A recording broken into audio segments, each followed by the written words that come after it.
Dear students, resonating energy या resonance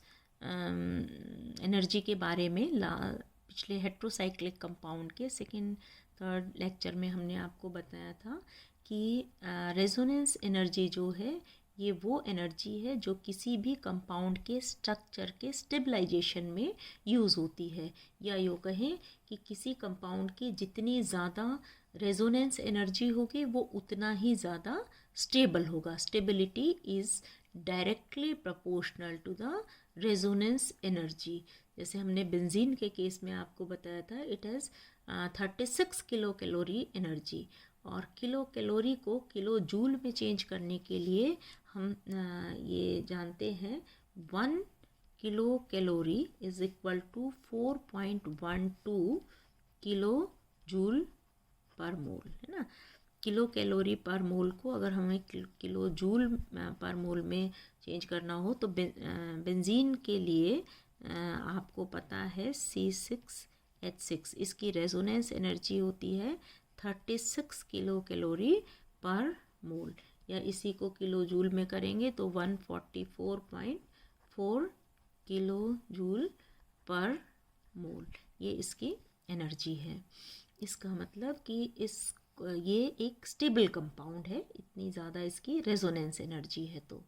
है ना, या यूँ कहें कि ये इतने ज़्यादा रेजोनेटिंग स्ट्रक्चर्स में मिलता है. लाइकवाइज जो 5 मेंबर्ड हेट्रोसाइक्लिक कंपाउंड्स है उनकी भी रेजोनेंस एनर्जी काफ़ी होती है, या ये कहें कि इनके रेजोनेटिंग स्ट्रक्चर्स मिलते हैं, या यूँ कहें कि इनके पाई इलेक्ट्रॉन्स का डीलोकलाइजेशन हो जाता है और वो डिफरेंट स्ट्रक्चर शो करते हैं. और इन सारे स्ट्रक्चर्स का जो एक हाइब्रिड स्ट्रक्चर है, या यूँ कहें कि रेजोनेटिंग स्ट्रक्चर है, वो उसका सबको, जैसे बेंजीन है, ये हम इसको कहेंगे कि ये बेंजीन का हाइब्रिड स्ट्रक्चर है. सारे स्ट्रक्चर्स का कॉम्बिनेशन करके हम इसको एक इस फॉर्म में लिख देते हैं. तो डिफरेंट जो रेजोनेटिंग स्ट्रक्चर्स हैं वो क्या होंगे, तो अगर मान लीजिए हमारे पास ये 5 मेंबर्ड हेट्रोसाइक्लिक कंपाउंड है जिसमें ये हेट्रो एटम प्रेजेंट है x means it may be NH, है ना, it may be sulphur, it may be oxygen. मतलब अगर हमारे पास पिरोल है या थायोफीन है या फ्यूरेन है ना, 5 मेंबर्ड हेट्रोसाइक्लिक कंपाउंड कोई भी है, एक्स की जगह हमने ये कोई भी रखा हुआ है, तो इस तरह 5 मेंबर्ड हेट्रोसाइक्लिक कंपाउंड हो गया. इसमें जब हमने मॉलिक्यूलर ऑर्बिटल स्ट्रक्चर बताया था उसमें हमने आपको क्या बताया था कि कार्बन के पास एक एक इलेक्ट्रॉन होता है अनहाइब्रिड ऑर्बिटल में, pz ऑर्बिटल में, और जो हेट्रो एटम है उसमें एक लोन पेयर ऑफ इलेक्ट्रॉन होता है pz ऑर्बिटल में, चाहे वो ऑक्सीजन हो, चाहे सल्फर हो, चाहे नाइट्रोजन प्रेजेंट हो. ऑक्सीजन, सल्फर, नाइट्रोजन सबके pz जो ऑर्बिटल था उसमें एक एक lone pair of electron present था, और इसीलिए ये 6 pi इलेक्ट्रॉन्स का क्लोज सिस्टम है, राइट. तो यहाँ पर जब ये ओवरलैप कर लेते हैं, जैसे एक ये कार्बन, ये सारे कार्बन है और इसमें ये एक एक हाइड्रोजन प्रेजेंट है, तो ये ओवरलैप कर लेते हैं. हम इस तरह से दिखाते हैं, इसका pz ऑर्बिटल इसके pz ऑर्बिटल से ओवरलैप करके इस तरह से ये पाई बॉन्ड बना लिया, एक ये पाई बॉन्ड बना लिया, और ये एक lone pair of electron present है. इस तरह का स्ट्रक्चर हम शो करते हैं. अब इसमें आपने क्या देखा कि हर एक कार्बन एटम पर एक एक इलेक्ट्रॉन है, और अनहाइब्रिड ऑर्बिटल जो हेट्रो एटम का है उसमें 2 इलेक्ट्रॉन प्रेजेंट है. ये क्योंकि ये हाइब्रिड ऑर्बिटल्स में प्रेजेंट है, मीन्स जो स्ट्रक्चर है वो इस तरह से pz ऑर्बिटल जो है उनमें प्रेजेंट है ये इलेक्ट्रॉन, 2 इलेक्ट्रॉन, ये एक, और ये सारे डीलोकलाइज्ड, मतलब एक दूसरे में मूव कर सकते हैं. तो हम यूँ भी शो कर सकते हैं कि अगर ये इलेक्ट्रॉन यहाँ से शिफ्ट होके इस कार्बन एटम पर आ गया तो यहाँ एक इलेक्ट्रॉन बच गया, एक इलेक्ट्रॉन यहाँ, और ये 2 इलेक्ट्रॉन हो गए. ये तो दोनों एक एक, ये तो ओवरलैप कर नहीं सकते फिर, तो ये वाला इलेक्ट्रॉन जो यहाँ 2 हो गए थे उसमें से एक इलेक्ट्रॉन शिफ्ट होके इस कार्बन एटम पर चला गया, ठीक है, मतलब जो रेजोनेटिंग स्ट्रक्चर है या ये इलेक्ट्रॉन मूव कर सकते हैं या जो दूसरा स्ट्रक्चर दे सकते हैं वो इस तरह से हो सकता है फ्यूरेन पिरोल थायोफीन में कि नॉर्मली अगर हम कहें कि हर एक कार्बन एटम पर एक एक इलेक्ट्रॉन है, इसको देखो यूं भी आप शो करके एक बार देख सकते हो, ये हेट्रो एटम है, एक इलेक्ट्रॉन यहाँ है, एक यहाँ है, ये और इस पर 2 इलेक्ट्रॉन है ना। इस स्ट्रक्चर को हम यूं कहें कि ये वाला इलेक्ट्रॉन यहाँ शिफ्ट हो गया मूव करते हुए, डिजेनरेट स्टेट में है, यहाँ से यहाँ भी मूव कर सकता है। अब ये दो तो ओवरलैप कर सकते हैं, पर ये इतनी दूर से ये और ये वाला ऑर्बिटल में तो ओवरलैप हो नहीं सकता, और यहाँ पर लोन पेयर ऑफ इलेक्ट्रॉन है, कॉन्जुगेशन डिस्टर्ब हो गया ना, और ये चाहेगा कि कॉन्जुगेशन बने, तो ये होते ही यहाँ पे 2 आ गए और ये दोनों दूर दूर हो गए, तो ये इलेक्ट्रॉन यहाँ शिफ्ट हो जाता है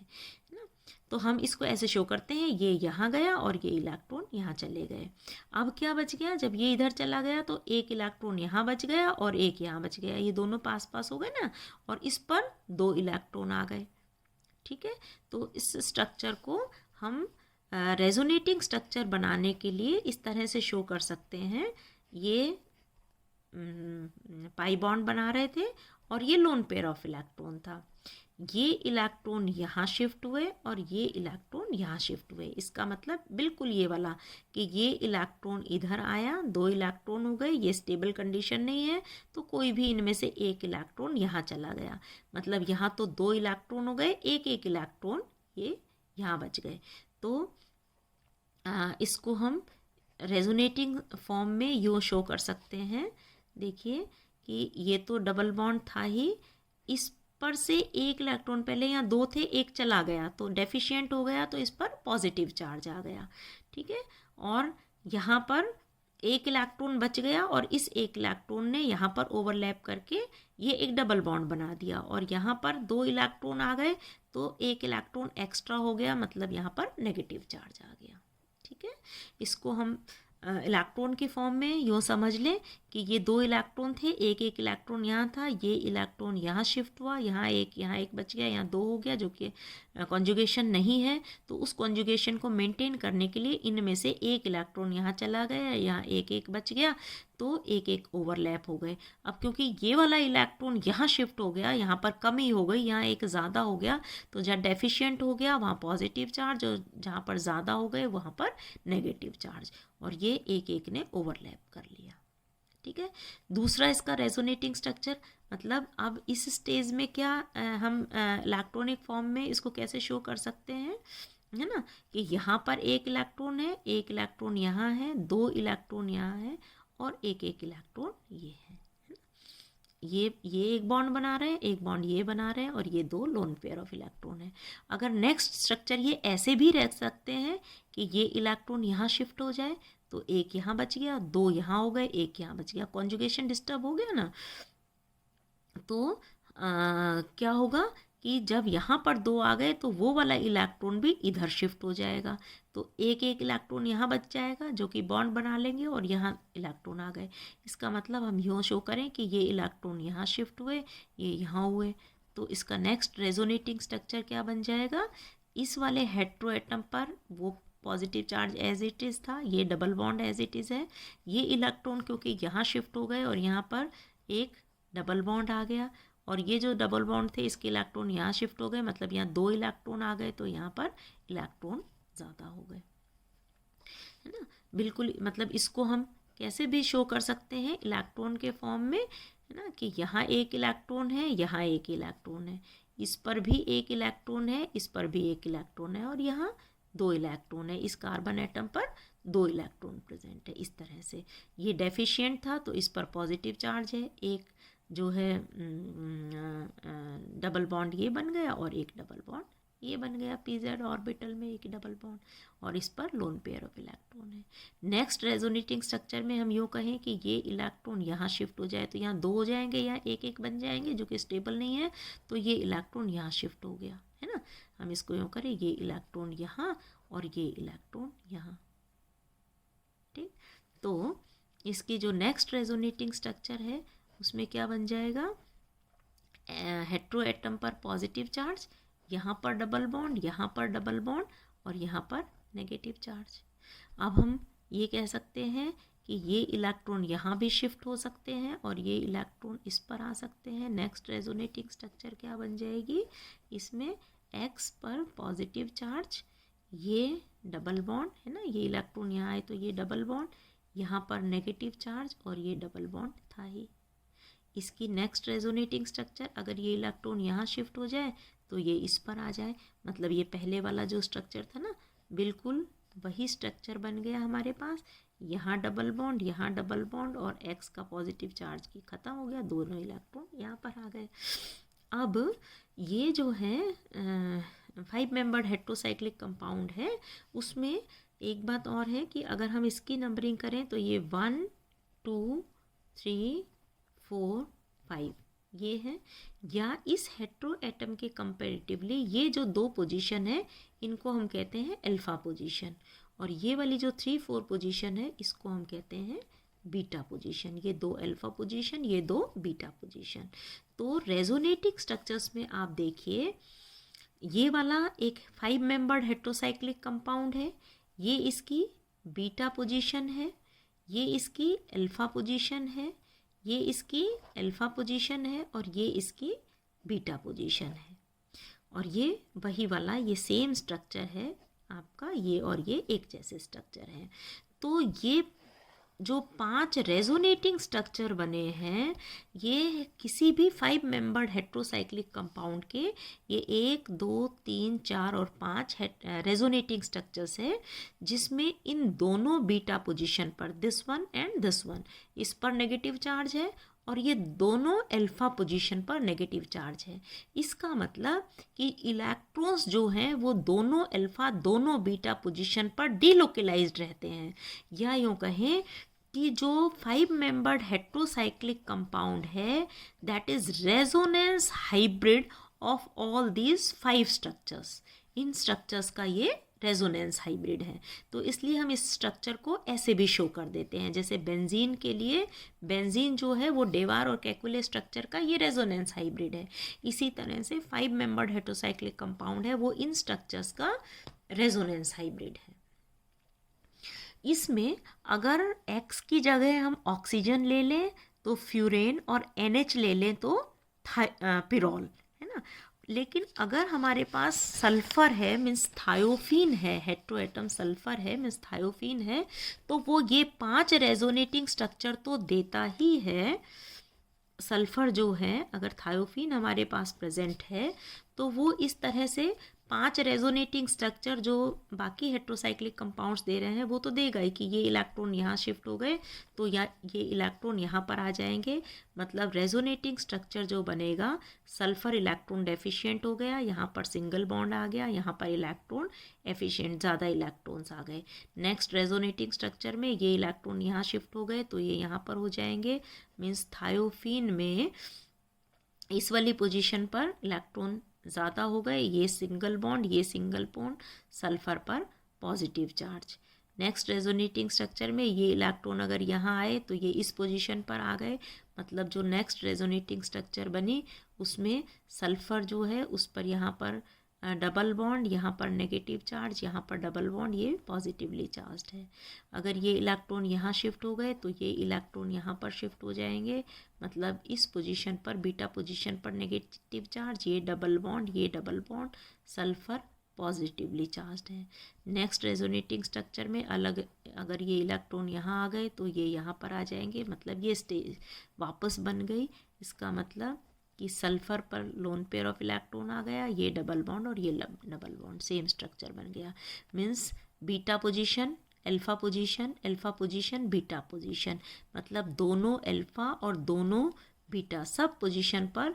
नेगेटिव चार्ज डिलोकलाइज हो रहा है। तो ये रेजोनेंस हाइब्रिड है, जो थायोफीन है वो इन सारे स्ट्रक्चर्स का रेजोनेंस हाइब्रिड है। इसके अलावा जो थायोफीन है वो कुछ एक और रेजोनेटिंग स्ट्रक्चर देता है क्योंकि सल्फर में आपने देखा था कि उसका जो इलेक्ट्रॉनिक कॉन्फ़िगरेशन था उसमें 3d0 था, मतलब 3d ऑर्बिटल भी प्रेजेंट है जो कि वेकेंट है, जिसमें कोई इलेक्ट्रॉन प्रेजेंट नहीं है। ऑक्सीजन या मतलब यूँ कहें कि फ्यूरेन और पिरोल, उसमें 2s और 2p में ही इलेक्ट्रॉन आते थे, लेकिन सल्फर में 2s 2p फुलफिल्ड थे, और उसके बाद 3s2 3p4 एंड 3d0 जो इलेक्ट्रॉनिक कॉन्फ़िगरेशन मतलब एम्प्टी 3d ऑर्बिटल है। तो सल्फर के केस में केवल ये पॉसिबिलिटी है कि जो इलेक्ट्रॉन्स हैं वो सल्फर अपने ऊपर भी ले सकता है, एक्स्ट्रा इलेक्ट्रॉन सल्फर के पास आ सकते हैं। क्यों? क्योंकि सल्फर में एम्प्टी 3d ऑर्बिटल है, तो वो इन d ऑर्बिटल्स में इलेक्ट्रॉन्स को अपने ऊपर एक्मोडेट कर सकता है। अगर ये सल्फर इन कार्बन के जो अनहाइब्रिड ऑर्बिटल के इलेक्ट्रॉन्स है या पाई इलेक्ट्रॉन्स है उसको अपने ऊपर ले लेगा, तो इसका रेजोनेटिंग स्ट्रक्चर जो है वो इस तरह से बन जाएगा कि सल्फर पर इलेक्ट्रॉन एक्स्ट्रा आ गया तो वो नेगेटिवली चार्ज्ड हो गया, राइट। और यहाँ पर एक एक एक एक इलेक्ट्रॉन हो गया, ये डबल बॉन्ड है, ये डबल बॉन्ड है, और यहाँ पर इलेक्ट्रॉन डेफिशिएंट हो गया। इसको मैं थोड़ा सा आपको इलेक्ट्रॉन की फॉर्म में अगर समझाऊं तो सल्फर के जो हाइब्रिड और अनहाइब्रिड ऑर्बिटल है उसमें 2 इलेक्ट्रॉन है, एक एक इलेक्ट्रॉन इन कार्बन एटम पर प्रेजेंट है। सल्फर एक इलेक्ट्रॉन एक्स्ट्रा यहाँ से ले सकता है, इसका मतलब कि इस पर नेगेटिव चार्ज आ जाएगा। तो अगर हम कहें कि ये इलेक्ट्रॉन यहाँ शिफ्ट हो जाए तो ये तो खाली हो जाएगा, इस पर 3 इलेक्ट्रॉन मतलब एक एक्स्ट्रा हो गया, लेकिन क्योंकि यहाँ एक भी नहीं है ना, तो ये बॉन्ड तो बना नहीं सकते फिर, तो ये वाला जो इलेक्ट्रॉन है वो यहाँ शिफ्ट हो जाएगा। इसका मतलब कि ये इलेक्ट्रॉन यहाँ आ गया, ये 2 इलेक्ट्रॉन तो इस पर थे ही, एक और आ गया तो ये नेगेटिव चार्ज आ गया, एक एक्स्ट्रा हो गया, और ये इलेक्ट्रॉन यहाँ शिफ्ट हो गया, इसका मतलब एक यहाँ पर रह गया, है ना। और ये वाला शिफ्ट हो गया तो यहाँ पर कोई इलेक्ट्रॉन नहीं है, ख़त्म हो गया, तो इस पर तो पॉजिटिव चार्ज आ गया, है ना। इस पर ये वाला इलेक्ट्रॉन यहाँ शिफ्ट हो गया और ये वाला इलेक्ट्रॉन यहाँ, तो 2 तो थे ही, एक और आ गया, है ना, और एक और आने से एक्स्ट्रा हो गया तो ये नेगेटिव चार्ज हो गया,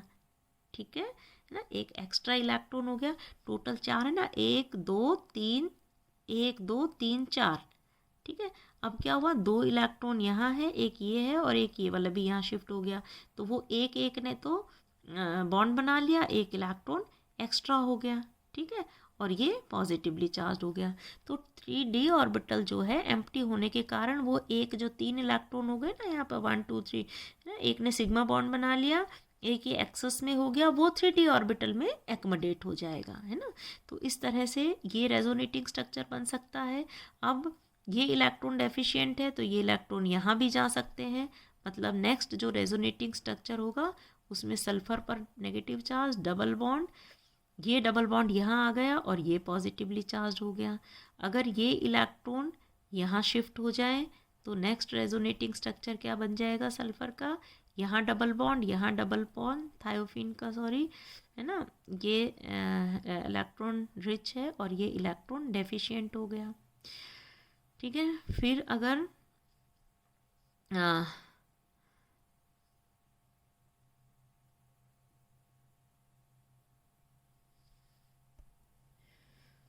सॉरी, ये इलेक्ट्रॉन शिफ्ट होने की बजाय पहले ये इलेक्ट्रॉन शिफ्ट होंगे यहाँ पर, है ना, तो इसकी बजाय यहाँ कौन सा रेजोनेटिंग स्ट्रक्चर बन जाएगा कि यहाँ पर ये डबल बॉन्ड है ही, ये इलेक्ट्रॉन जो है ये तो as it is double bond रहेगा, और ये इलेक्ट्रॉन यहाँ शिफ्ट हो गए मतलब यहाँ भी डबल बॉन्ड आ गया, है ना, लोन पेयर ऑफ इलेक्ट्रॉन तो है ही, ये इस तरह से डबल बॉन्ड ऑफ इलेक्ट्रॉन आ गया। नेक्स्ट रेजोनेटिंग स्ट्रक्चर में अगर हम कहें कि इसके ये वाले इलेक्ट्रॉन यहाँ शिफ्ट हो गए वही 3d ऑर्बिटल में, तो रेजोनेटिंग स्ट्रक्चर क्या बन जाएगा, ये डबल बॉन्ड सल्फर पर नेगेटिव चार्ज और यहाँ पर ये पॉजिटिवली चार्ज हो गया। नेक्स्ट अगर ये इलेक्ट्रॉन यहाँ शिफ्ट हो जाए तो क्या रेजोनेटिंग स्ट्रक्चर बनेगा सल्फर का, यहाँ पर ये इलेक्ट्रॉन रिच है ही, ये डबल बॉन्ड है और ये यहाँ शिफ्ट हो गए तो यहाँ डबल बॉन्ड आ गया और ये इलेक्ट्रॉन डेफिशिएंट हो गया, ठीक है। और फिर ये इलेक्ट्रॉन डेफिशिएंट है, अगर ये इलेक्ट्रॉन यहाँ शिफ्ट हो गए है ना तो वापस ये वाला स्ट्रक्चर बन जाएगा। ठीक है, तो सल्फर में एम्प्टी 3d ऑर्बिटल होने के कारण ये बीटा पोजीशन, ये अल्फा पोजीशन, ये अल्फा पोजीशन और ये बीटा पोजीशन है ना, ये बीटा पोजीशन है, ये अल्फा है, ये भी अल्फा पोजीशन है और ये बीटा पोजीशन है। तो इन सब पर पॉजिटिव चार्ज भी डीलोकलाइज्ड होता है, जिसमें सल्फर इलेक्ट्रॉन में इलेक्ट्रॉन की डेंसिटी ज़्यादा होती है। तो इस तरह से थायोफीन जो है वो 5 वो स्ट्रक्चर और 5 ये मतलब 10 रेजोनेटिंग स्ट्रक्चर्स बनाता है, तो इसकी स्टेबिलिटी सबसे ज़्यादा है। तो अगर हम बेंजीन, पिरोल, थायोफीन और फ्यूरेन इनकी रेजोनेंस एनर्जी देखें तो बेंजीन की आपको पता है 36 किलो कैलोरी पर मोल एनर्जी होती है। ठीक है, थायोफीन क्योंकि इसके रेजोनेटिंग स्ट्रक्चर्स ज़्यादा हैं, इसकी रेजोनेंस एनर्जी है वो 29 किलो कैलोरी है एज़ कंपेयर टू पिरोल और फ्यूरेन। फ्यूरेन की रेजोनेंस एनर्जी 66 किलो कैलोरी है और पिरोल की 21 किलो कैलोरी पर मोल एनर्जी है इनकी। तो ये इनकी रेजोनेंस एनर्जी है, इसके अकॉर्डिंग इनकी स्टेबिलिटी है। अब इससे रिलेटेड कुछ एक क्यूरीज हैं या क्वेश्चंस हैं जो आपके राइज हो सकते हैं कि इनकी रिएक्टिविटी क्या होगी, स्टेबिलिटी थायोफीन की पिरोल और फ्यूरेन से ज़्यादा क्यों है, या इनका बॉइलिंग पॉइंट क्या है, रिएक्टिविटी क्या होगी, ये हम नेक्स्ट टर्म पे देखेंगे। Thank you.